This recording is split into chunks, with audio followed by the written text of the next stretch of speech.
magsasalita ngayon ay tinatawag ni Ma na pinakamadulong na aking ina. Ay! Di ba? Okay. Inaarap ko kayo ng pagtaram ko para dahil crying. Okay? Mas gusto ko magibi, inagi ko na lang sa pag-joke na. Pero padabaw ko siya, maski ako madulungan niyang aki. Ako, normal man sa pamilya, dahil man po bagaki perfectong pamilya, ang aking na babae, nakaka-argumento man ang sayang ina, siya mataram digili na kapasuway ang ina. Di ba? Okay. Ako yun, ako pinakamadulong niyang aki. Pero padabaon ko siya.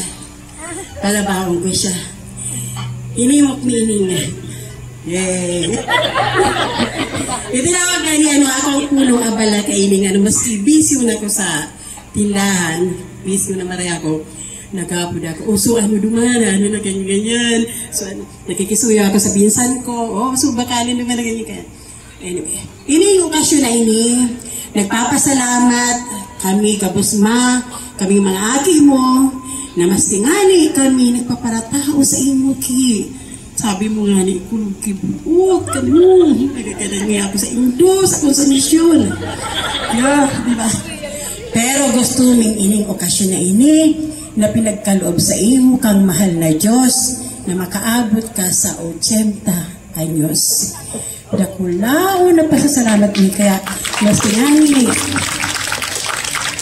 tingani po, tabagang panahon nyo yan, pigtarabang-tabangan meaning magturugang. Nagtoka-toka po kami, o ika sa ganito, iko sa ganito.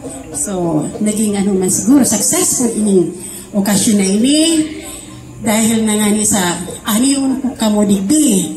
Sa iya po, sa kuya pong mga kinakapatid, mga madihon mo, mga amiga, kaiba sa simbahan, si Tia Luling, maraming salamat po.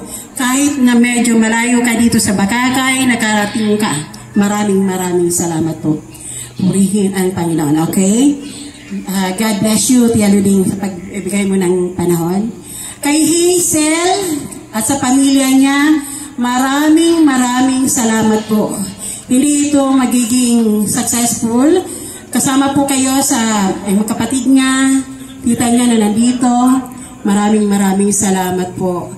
Sa iba pang mga kaibigan, mga inaan, lalo na yung inaanak, yun nga, yung mga kinakapatid ko, mga nakasama sa politika, nandito po si ex-mayor Berango, si former Bixiga, at sa kanyang kapatid, maraming salamat po sa pakikisama dito sa aming okasyon na to. Okay, maraming salamat. Sino po ba? Wala naman ditong kamadyong kasi hindi ka naman nagmamadyong mother, di ba? Hate mo ang gambling, di ba? Ngayon, sa pagkakataon na ito, naririnig nila kung ano man, kasi sabi nga ba, hindi natin magsisiman tayo, di ba?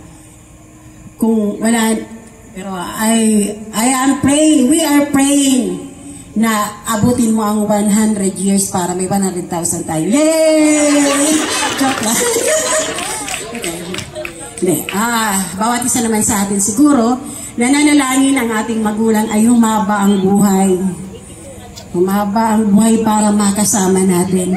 Kahit na minsan, alam natin kung may mga kaedad dyan si Ma, makulit na din makulit ka na din. Di ba, makulit na. Pero kailangan mas mahalaga na kasama natin ang magulang natin na kahit na matanda na tayo, mayroon pa rin magsasabi na mali ang ginagawa natin o tama ang ginagawa natin. Ako talaga maraming pagkakataon na naging consumption ako. Pero eto, bumabawi na ako since birthday mo ngayon, kailangan mong maging masaya. At saka kailangan, hindi lang ngayon, dapat tayong lahat, araw-araw, maging masaya. Kasi sabi nga baga, life is too short. Kailangan natin magsaya. Kahit na maliit na bagay na dapat nating ikatuwa natin. I-appreciate natin ang bawat munting bagay na pinagkakaloob sa atin ng Panginoon. Kaya ngayon, ito ang pagkakataon mo para masabi ko sa iyo na kahit na ito nga ang pinakamadunong mong aki, mahal na mahal kita. Okay? Pero magayon ka mo yan, ma. Mas magayon ka sa ko. Okay?